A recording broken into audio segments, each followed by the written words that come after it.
straight to questions today. Kevin Brockman and John Blau.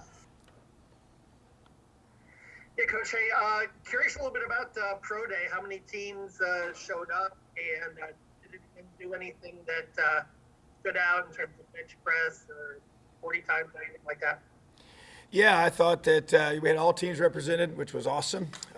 Just a really, really great day for our guys. I thought they came in well prepared. You just think about the way you perform in that moment. It's such a there's so much that goes into it, and I think that people sometimes don't quite get how much stress those guys feel on that day to perform in the jumps and the lifts. And when you think about each of the guys' areas, it's when the bench press kind of worked through the different events that we had. I know that Harry did a great job getting 31 reps, just showing strength. We've kind of had a consistent reputation of that. I know Simon, did such a great job with his,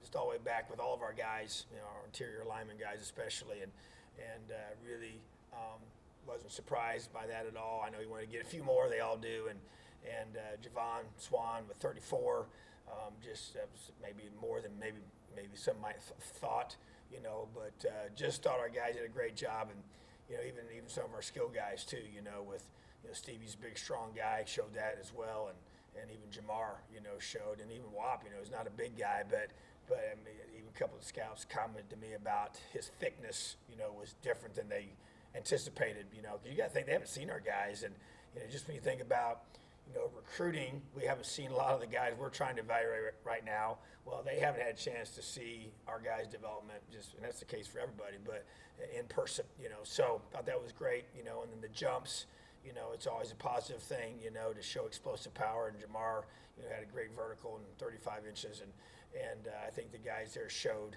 even another one, Javon, showed that he's more explosive than they maybe have thought as well.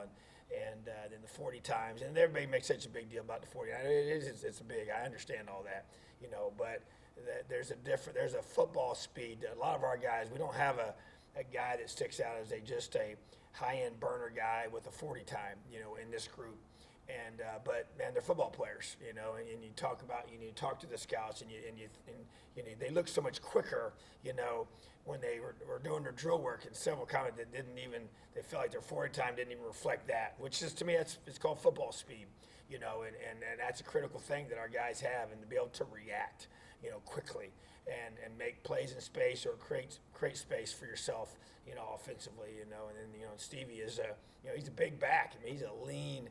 I thought he looked great physically. You can see how hard he worked. They all did. I thought they all looked really good and gained some good lean muscle mass between the season till now. But I thought they showed that, and then they going through the different things, and the short shuttle and the L drills and the different things that they did, showed. And a lot of those things you can train for those and you can prepare for those, but it's you put the film in, does those things show up, on the football field and in the drill work. And I thought the guys did a really good job with that, and Wap did a great job running routes, and Jamar did a great job breaking on the ball, and our interior lineman guy did a great job fundamentally with all the things that they were doing, and just felt like that as a collective group, those guys did a lot of good things, and they helped their stock for sure, and being able to show who they are and the way they kind of handle that high pressure day, with not having we had 3 of those guys that got invited to the combine, even though they're not having one physically, to go there to perform. I think that was really, really critical. They had a chance to do that. So good day for our guys, and great way for us to showcase a small group, but a very, very talented group of guys. That more than anything, I shared this with the scouts. These guys came here, and they believed in the vision for what we could become at Indiana, and they helped create that vision on the field. So a really special group of guys. John, then Matt. I just have a 2-part question, so just want to start with the first part real quick. Dylan yesterday indicated that Samson may be just kind of more getting involved in practice, and maybe it's been a little limited up to this point. I guess, can you expound upon how much has he missed, and I guess for what reason?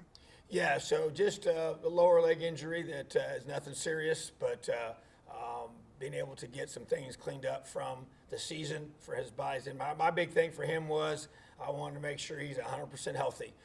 coming out of spring. Feel really great about that. He feels really good physically.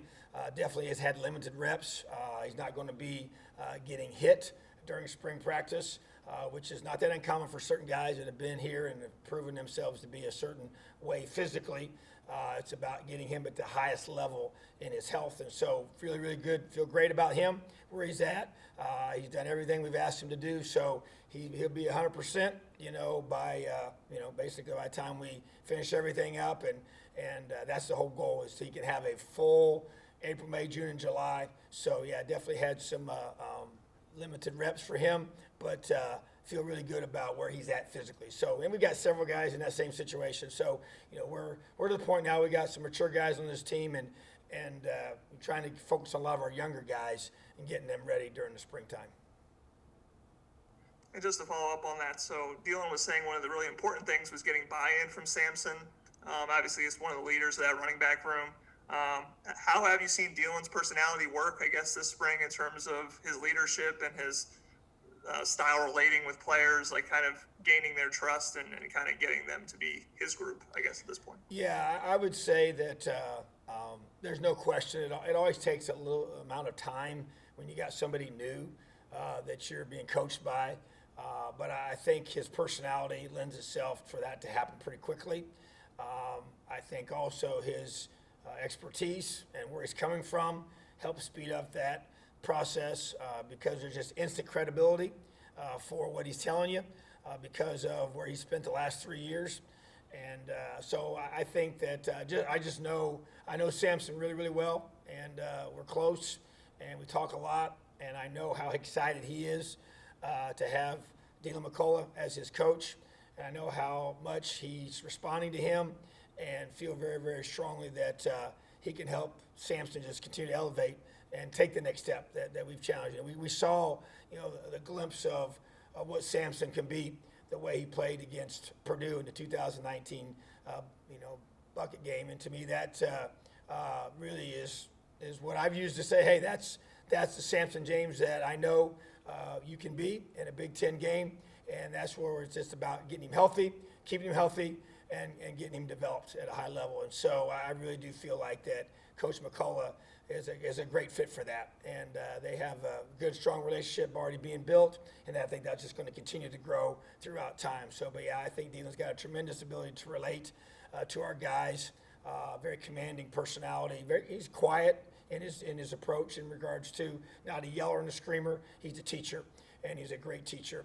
And he commands respect of the room, and he has a lot of respect for his guys, and that respect is returned. So I just think that he's a relationships guy just like myself, and he's building those relationships each and every day.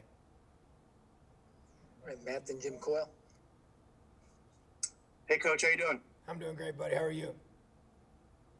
I'm okay. Wanted to ask you, you guys recently had your awards banquet, and I don't think it's a new award, but you had a walk-on award that you named for Chris Bandy, former IU player who was tragically killed last year. Chris was somebody I've known for a number of years and is a good friend. So it's pretty cool you guys did that. But just wanted to see, what did Chris mean to you personally as a coach at Indiana, and what do you feel like he meant to the football program as a guy who really deeply loved and cared about this program? Well, I think the way the words you just used there at the end are what I think of when I think of Chris. I think he loved Indiana. He loved Indiana football. He loved people. He was a very caring, passionate person towards the things that he valued in his life, and that was a big emphasis on others. So selfless. And I've said it before, and I'll say it again. I mean, he lived out. He was the quintessential example of Leo as a person. And to me, it started early for me. I didn't know him prior to coming to coach here, even though I coached against him when he played at Cathedral. I was an assistant at Ben Davis, and so coached against him on the field and didn't even know him. But obviously came here and just everybody that you talk to, it's consistent, and he really reached out to me, from the very beginning, and came and we met face to face and had some really great times together, and just it was very obvious from the very beginning his love and passion for Indiana football. And then when I became the head coach, just that continued. His support's been unwavering, and so just a special person to this program and to this university. And so wanted to honor him with an award named after him, and that is exemplified. He came here as a walk-on and earned his opportunity here, but earned that respect, and it just continued to grow as he graduated from Indiana and then became an unbelievable supporter of us, from Indianapolis, and all that he did for that community as well. So just don't ever want him to be forgotten, and that's why that's special for us. I got a chance to talk to his mom, and I just know that it meant a lot to their family as well, and just deservedly so. He's a special person that we want to always remember. All right, Jim, then Tom. Hey, Coach, just wanted to get your comments. What's it like to have Dane Fife on your staff now? Oh, I'm sorry, it's the wrong sport. It's been a long 3 weeks. No, seriously, the time between spring and fall this year, is this going to be the most important? Because it's a time where you're not practicing, you're doing other things that lead up. Is this the most important spring to fall time that you've ever been involved with? I believe so, and we've approached it that way. We just got done meeting as a staff, and matter of fact, just very specifically talked about even the next 4 months. What is the rest of April, May, June, and July going to look like? It's going to define what this team becomes, and because you think about all the time you spend together during spring practices and all that work and all that drill, all the different things that you do, and then now they have to take those things and be able to apply them when we can't work with them directly as much, and our strength staff will be with them a lot. We can be with them some, but yeah, I just think that, as a team develops, as a team grows, as the leadership component to that gets put into, hyperdrive, in my opinion, because now, we're even going to have workouts that are going to be, senior-led workouts, that the guys are going to take ownership of that part of it during these different periods, and player-led practices that you can do over the summer where coaches cannot be there. And so basically, as the rules go, if there's a football out and you're doing football things, the coaches can't be there.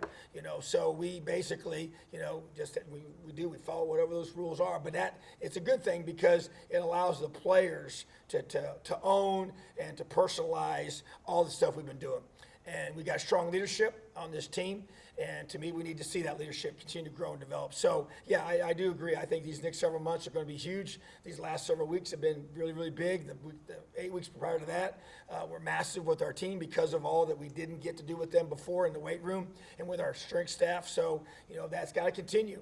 And we talk about the cumulative effect of our physical and mental preparation, and which ultimately leads to the cumulative effect of mental and physical toughness throughout a contest, throughout a game.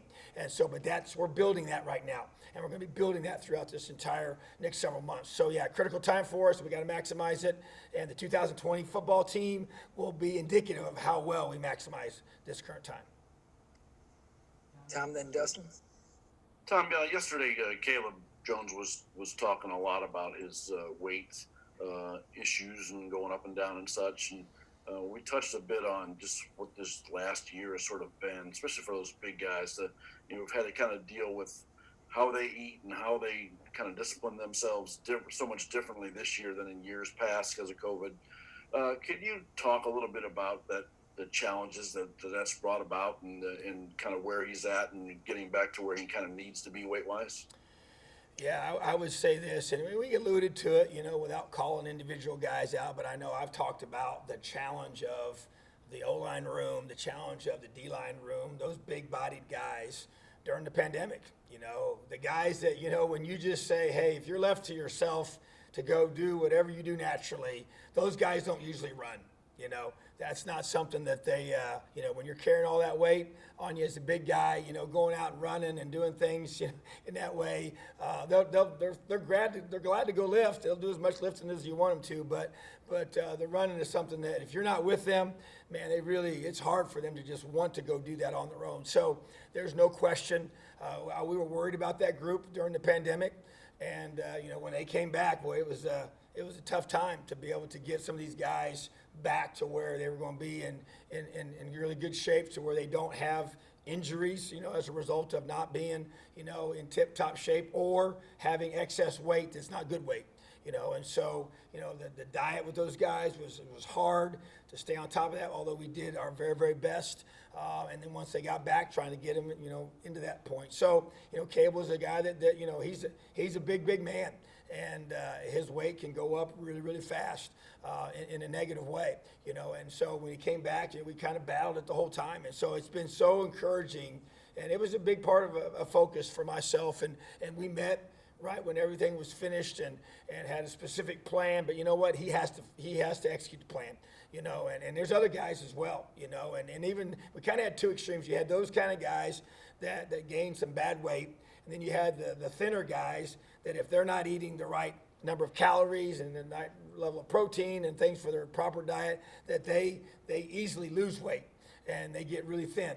And so those are the two groups that we struggle with, just being transparent. And so, but man, just to see, him own that right now and the momentum that creates in the positive direction, just like that negative momentum can just drag you down and gets really tough when it just kind of gets discouraging, for you. Now you start seeing all the benefits of, our nutrition staff and Coach Wellman and our strength staff and all that they do together. And it's working, with Isaac, who's our head nutritionist, working with Aaron, those guys being together and working for having a great plan. But once again, guys like Caleb, he's got to execute that plan. He's the one that's got to go and be disciplined. He's the one that's got to follow through. He's the one, and we're not going to be with him 24/7.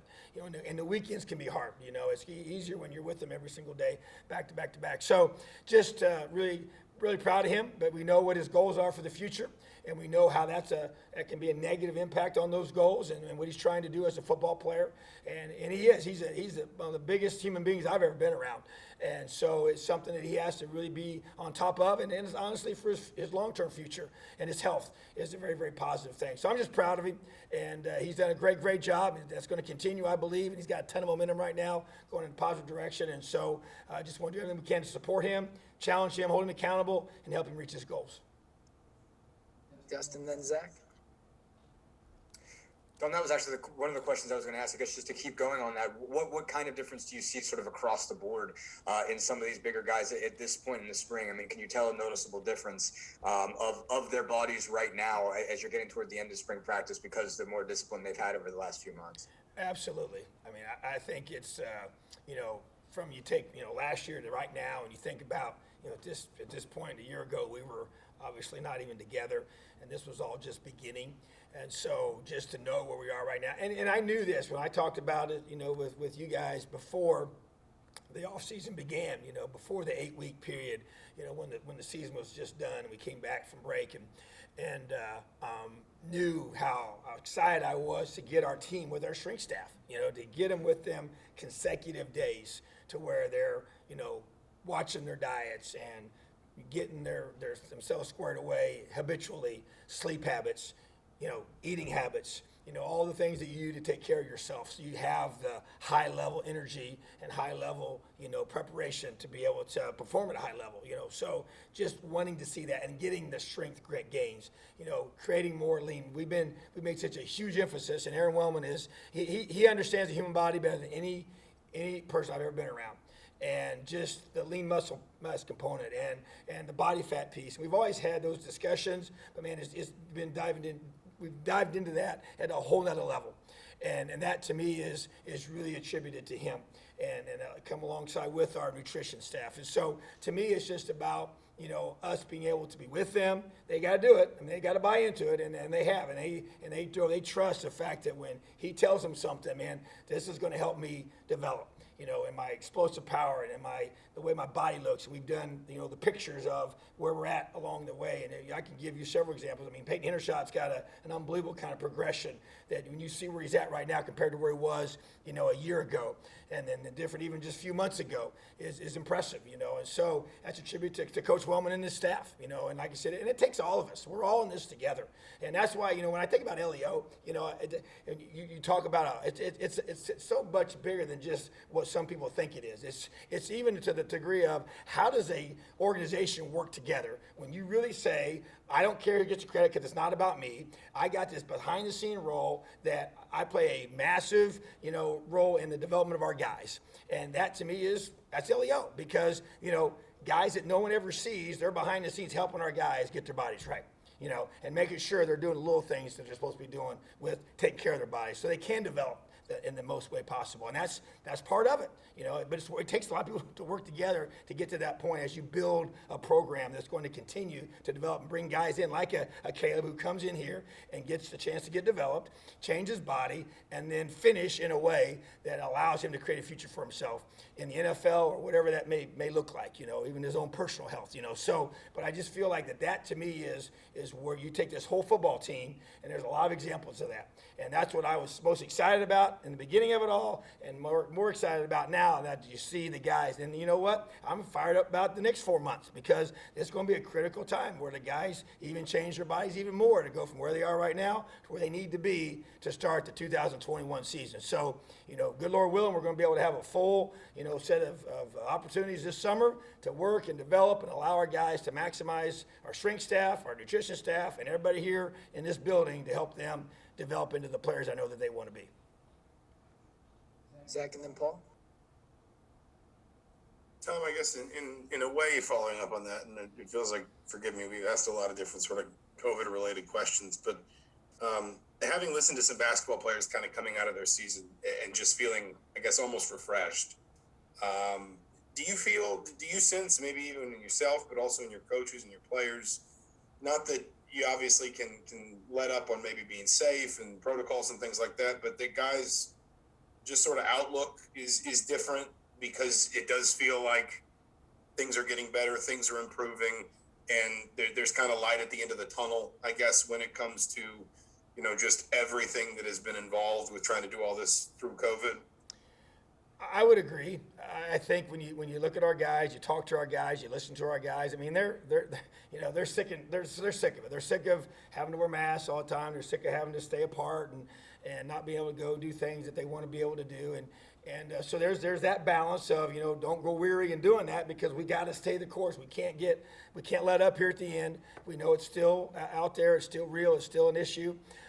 We're not out of it yet. But I think when you feel like the end is close, and you can see the finish line, even though we don't know exactly where it is yet, we know we're getting closer to it than we've ever been, throughout this whole process. So I do feel like that energizes the guys. Because I will say that's the part of the season that I think people that weren't in it, and maybe even we didn't realize it because we were in it, of how heavy that weighed on our guys.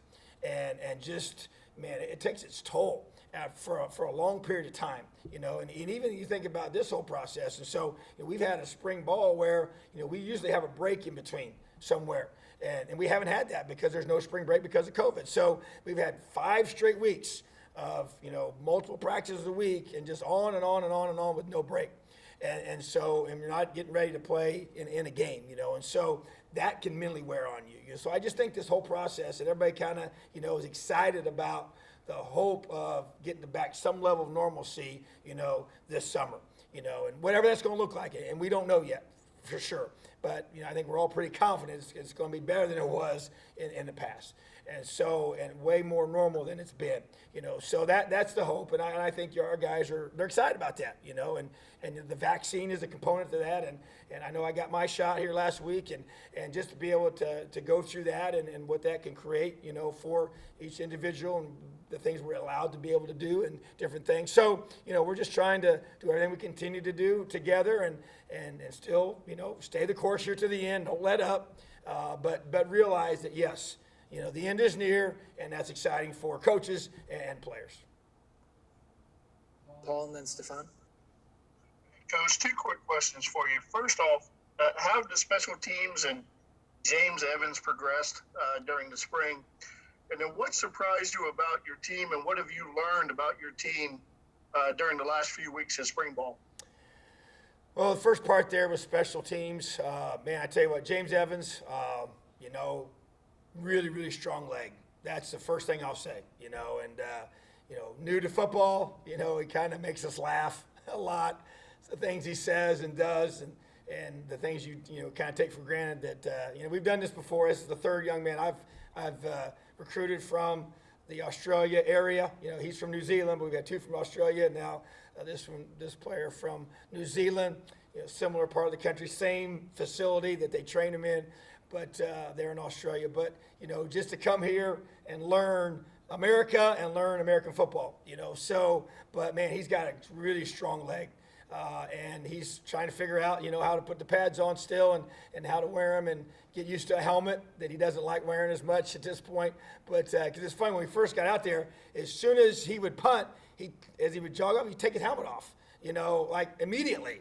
And I found out, he said, James, you can't take your helmet off until you get to the sideline. He's like, well, it's too tight. We'll get you a bigger helmet, or cut your hair or do something, because he's got a big old head of hair. But anyway, so just learning how to play the game, and just being comfortable in the pads too, and kicking in the pads. So he's talented now, and I'm telling you, he's everything we thought he was going to be. We still got to continue to develop him and get him ready, but really pleased. He's a hard worker. He's physically strong. He's a gifted athlete. And so I think he's going to be excellent. I really do. And, there's the other specialists. Our guys are all back from last year, and Charles Campbell's kicking awesome. Sean Ratchers is one of the best long snappers in the entire country, and Schmolar and Freeman, those two guys as our kickoff specialist guys are competing for that spot. And we don't do a lot with our hammer team, which is our kickoff team during the springtime. A lot more just drills of how we do things and shed blocks and attack. And we call them cover drills that we do and return drills that we do in the springtime with a heavy emphasis on our punt unit, number one, and we've done some extra things with our house call, which is our kickoff return unit. So excited about our return guys and excited about our specialists. I feel like we have a chance to be, a really, really top. Our goal is to be the number one special teams unit in the Big Ten, and that's our goal. And so excited about our opportunities there. And then you just think about our team, and I think I continue to be impressed with their ability to stay focused. To persevere, as I mentioned a few minutes ago, about just the longevity of spring football. I challenged our guys about this a week ago about embracing the boredom of consistency, what that means, what that looks like. I think it's a big component to understanding how to become great at anything in this life. And we talk about what that looks like and the way the guys have responded to that. And I've seen that. And it takes maturity to do that. And it takes guys to infect each other. So I think the leadership part of our team is one of our strengths. I think the confidence that the guys have to confront each other and hold each other accountable is one of our strengths, and I think that's a big deal. And it's something I've been emphasizing and trying to teach and grow and develop here since I've been the head coach. And so I think that's the things that really sticks out to me about our team. The amount of depth that we have at different positions is something that continues to be an emphasis, and also I think is going to be, one of our strengths, and so whatever position it is. And so just trying to get these guys to understand, how critical it is that you prepare at a high level on April 6th and April 7th and April 8th and back on March 26th, all those different days when, the season seems so far away. Do you have the mental, toughness and the discipline and the maturity to prepare at a high level, even though, we know that kickoff for game one is not for several months away. So, but that's the part that we got to continue to grow and develop, and that's not going to be, I'm not going to let up on that. And I want this team to be great, and I believe they want to be great, and we're chasing greatness here this spring. All right, Stefan, and then we'll wrap with Matt. Hey, Tom, that was actually kind of good timing. I wanted to ask you about the video you tweeted about embracing the boredom of consistency. I guess what exactly does that mean for your team now in the spring? And kind of to follow up on that, when you're talking to the guys like that after practice and trying to motivate them, I guess, as you guys are getting through spring ball, I mean, is that something that you take from other coaches that you've heard, or do you read books about stuff like that? I guess, how much do you study what you want to say to your guys when you're trying to motivate them like that? It's from books. That would be the number one resource for me. That's why I tell our team all the time that I believe we're a product of the books we read, the music we listen to, and who we hang out with. It's what you fill your mind with. It's who you associate with. That's who you become. And for me, as a professional coach, that's what I do for a living. I want to do a great job of studying and reading different coaches, leadership books to help me grow. That's why as a leader of this program, our staff does staff reading in the springtime, 30 minutes a day. The coaches are required to read. I don't tell them what they have to read, but they have to read during that window of time. And then I just want them to read good books, and I want them to fill their minds with the things that help. It gives me ideas, and I don't make all this stuff up. I rely on a lot of people. Some things I say is over time. I may have taught a certain phrase that's kind of come to me that, man, I just feel like this is just true. Over time, I've learned this is how you do certain things, and a lot of things are from books. And so I just think that's why it's critical for all of us to read and to study. I mean, people can read for enjoyment, that's fine, but man, to read, to grow, and to learn. And so I use that, and then sometimes you just kind of, you have all that information in you, and I go back, I write a lot of notes, I write a lot of things down. Even when I, do a lot of books, I highlight and I write things down and make notes for myself and go back and look at those and pull things from different times, different places. Because the thing, truth is truth. So if it's real, if it's truth, and that it's something that you believe in, it's not going to change whether it's 10 years ago or 15 years ago, but I think you stay sharp and you get better when you're reading and growing and learning. And to me, I just believe in that. And so I want coaches, and when I talk about that, when I interview guys, hey, what book are you reading right now?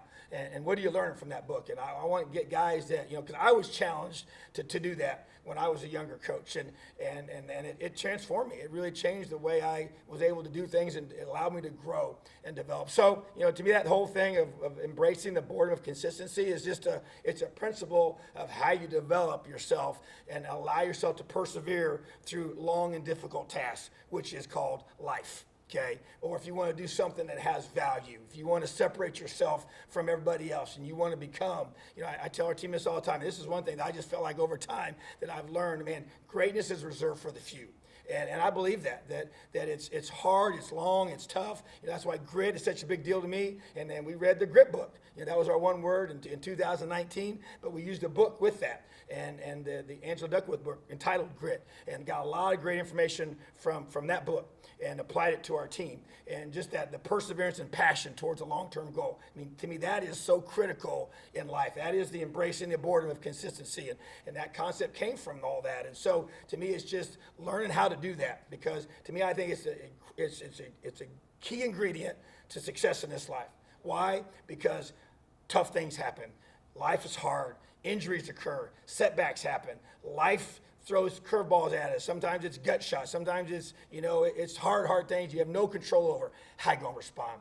And so I want the guys to learn how to work through that and to persevere and to stay the course if you really want something bad enough. And so that to me is what that means. And you say it different ways. And I always talk about the power of the outside voice. That means these certain principles that I believe in, I want to bring in people, books, movies, comments, speakers, whatever, that say the same thing in their own way.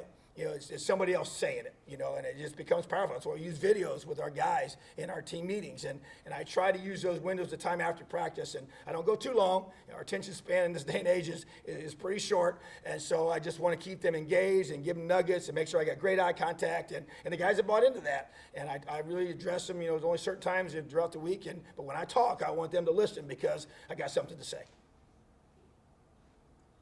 All right, Matt, last one. Hey, Coach, kind of a two-part question. First off, I know you had that practice postponed because, you had to take the day off. What's the last 3 or 4 days here going to look for you and your team? And then second part, Miles Marshall spoke to us recently, and he said that feels like as an older guy, he's ready to become more of a leader, to be more involved in the offense and a bigger part of it. What have you seen as far as his growth that makes you feel like he's a guy that can really step up, and how excited are you for his potential this fall?